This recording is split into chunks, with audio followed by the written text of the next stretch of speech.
কি বললে গোপাল? গোপাল এক কথা বারবার বলে না মন্ত্রী মশাই।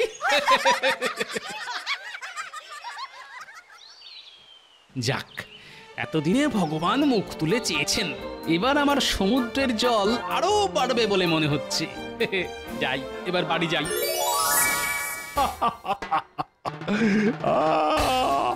দারুণ একটা সুযোগ পেয়েছি গোপালের পেছনে লাগার।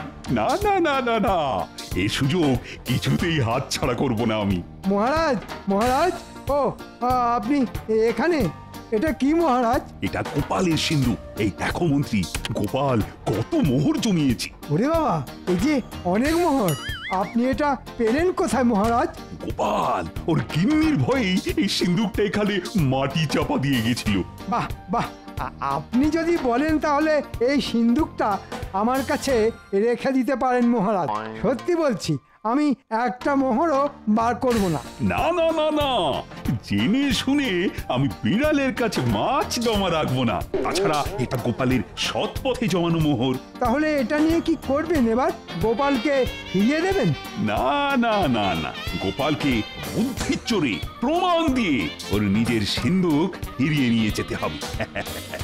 এইভাবেই আমি গোপালের বুদ্ধির পরীক্ষা দেব। হ্যাঁ, সেটা কেমন করে? দেখোই না শুধু। ওই তো গোপাল দাদু এসেছে।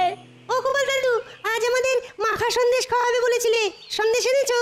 হ্যাঁ, আজ নয়, আজ নয়, আমি বলেছিলাম পরশুদিন খাওয়াবো। ও আমাদের বাচ্চা পেয়ে বোকা বানাচ্ছ না? এই রে, আমার চারা কি ঠিক ধরে ফেলেছে দেখছি।